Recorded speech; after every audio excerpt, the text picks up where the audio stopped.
sera la nouvelle vedette du talk show? Les sélections se poursuivent aux Gold Eagles. C'est Alexandre, le premier à tenter sa chance aujourd'hui. Bonjour Alexandre. Alors je voudrais parler un peu de ce mercato qui va arriver là. Je voudrais garder William vainqueur et après je voudrais prendre 5 joueurs. Je pense que par rapport à l'effectif qu'on a, ça suffirait largement. Alors je voudrais prendre en gardien Steve Mandanda, en stopper Kurt Zouma, en milieu de terrain Fabregas ou Seri de Nice et en attaque je ne garderai pas Gomis et je prendrai Germain de Monaco et je ferai un gros effort pour prendre Diego Costa de Chelsea, quitte à mettre 40 millions d'euros. Je le veux, lui, c'est lui qu'il faut pour l'OM pour l'année prochaine. Est-ce que tu penses pas que c'est trop cher tout ce que tu viens de citer là? Parce qu'avec une enveloppe de 5 millions, on peut recruter ces 5 joueurs. Tu penses pas que Siri il sera contacté par tous les grands clubs et que donc ça va être très compliqué de le faire venir à l'OM? Oui, il va peut-être contacté par les grands clubs, mais l'OM c'est un grand club. Donc voilà, je pense que lui il le faut à l'OM. Donc après, si tu es un grand club, tu dois avoir ces genres de joueurs. Et je pense que Diego Costa, c'est le joueur qu'il faut moi à l'OM. Et une fois de plus, je constate que c'est Sébastien Volpe qui buzz en premier. Mais parce que lui. Donc j'aimerais qu'on lui laisse. J'aimerais qu'on lui laisse la parole. On approfondisse les choses. Laisse-lui la parole, il a buzzé en premier. Non, moi ce que je recherche moi personnellement encore une fois pour venir apporter une plus-value à ce talk show du Phocéen, c'est des gens qui savent s'adapter. On a trop critiqué certaines personnes qui sont passées avant toi et qui lisent des listes ou qui apprennent quelque chose un petit peu de réciter par cœur et qui ne sont pas dans le tac au tac dans l'échange. Toi encore une fois tu avais cette répartie, tu défends un positionnement donc tu peux apporter une certaine gouaille, une certaine façon de voir les choses et ça m'intéresse beaucoup et c'est pour ça que je te veux, comme le dit l'expression consacrée, dans mon équipe. René, c'est à toi. Moi je te dis franchement, j'ai l'habitude d'attendre parce que j'aime bien que le gars, il a 2 minutes et déjà que c'est court. Alors laissons-le s'exprimer. Moi, je ne suis pas d'accord avec tout ce que tu as dit. Ouais, c'est normal. Hein, mais le principal, tu m'as dit, contrairement à d'autres, et c'est pour ça que je n'ai pas osé, toi tu as dit, l'OM est un grand club. Et quand on est dans cet état d'esprit, eh bien voilà, moi, je t'accepte dans mon équipe volontiers parce que déjà, tu pars avec des a priori favorables, c'est notre club. Donc, nous, on est et je note club. juste que sur cette phrase qui s'est retournée, c'est papa René. Et moi j'attendais quand même un petit peu plus. Et oui. Les mecs ils ont 2 minutes, tu leur laisses leur le temps de... Alors je le mets à l'aise, au contraire, tu le troubles là.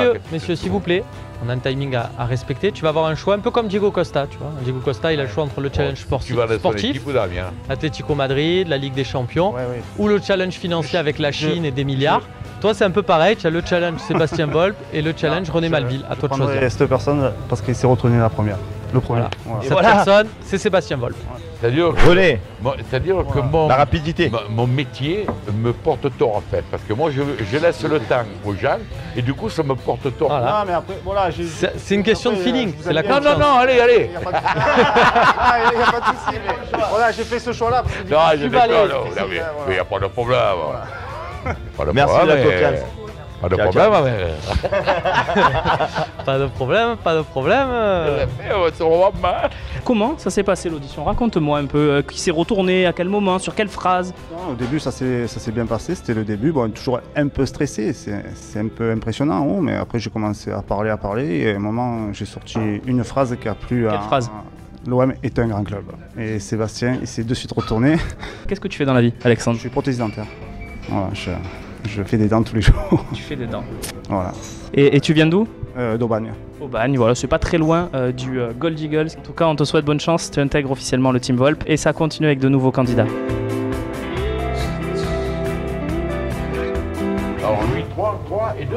Eh oui. Il buzz comme des fadas depuis le début. Toi aussi tu buzzes, c'est juste les gens ils te choisissent pas René. C'est tout. La team Malville, c'est la meilleure de la ville. La team Malville, c'est la...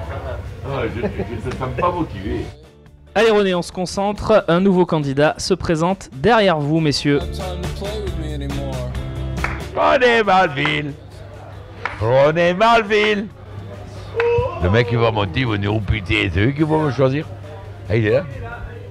Alors moi c'est Jonathan de Marseille, donc je vais vous parler un peu du mercato de cet hiver. Alors pour moi l'apport de Morgan ce soir était très important parce que justement il a équilibré ce milieu de terrain qui nous a fait un peu défaut quand même en début de saison. Il a fini quand même meilleur passeur au championnat, donc a fait créer beaucoup d'occasions de but. J'aimerais parler aussi de Patrice Evra, parce que Patrice Evra a été beaucoup, on va dire, décrié à son arrivée à l'OM. Mais je pense qu'il a apporté ne serait-ce que la culture de la gagne. Il a réussi à motiver les joueurs à la mi-temps quand ça allait pas trop, gueuler quand il fallait. Et ça, je trouve que c'est vraiment un bon côté positif.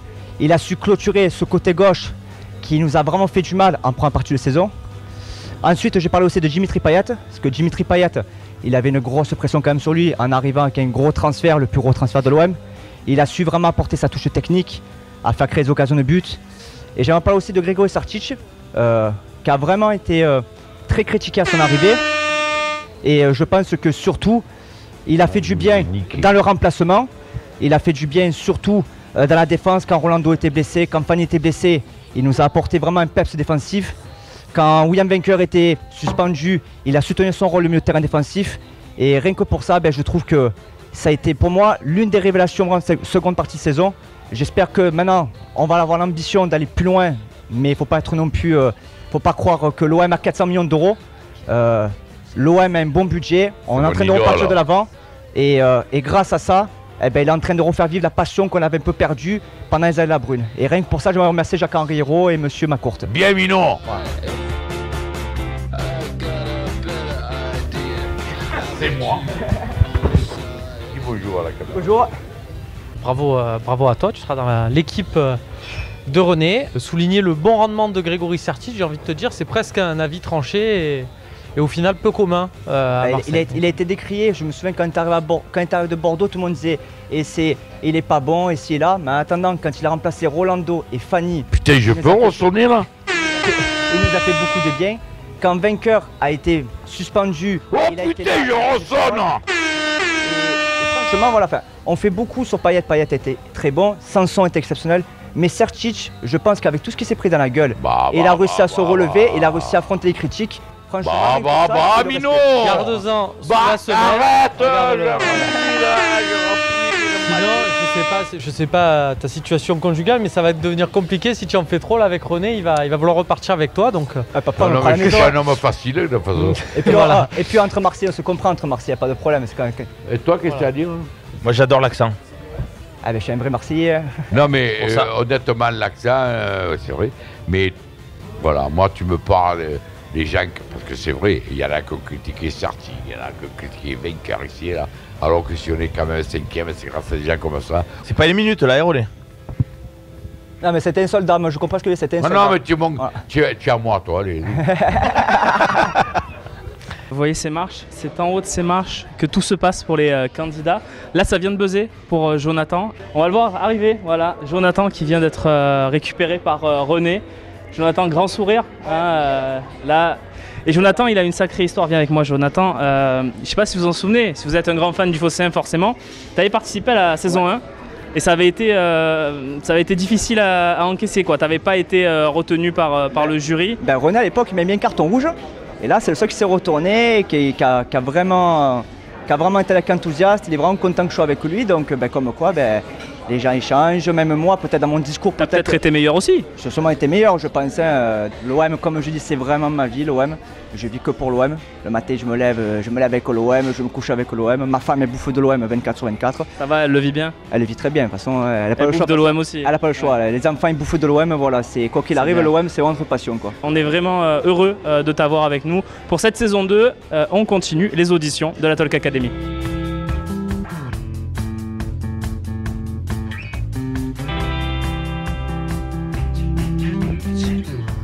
Au tour de Renaud de tenter sa chance, il est le 3e à se présenter aujourd'hui.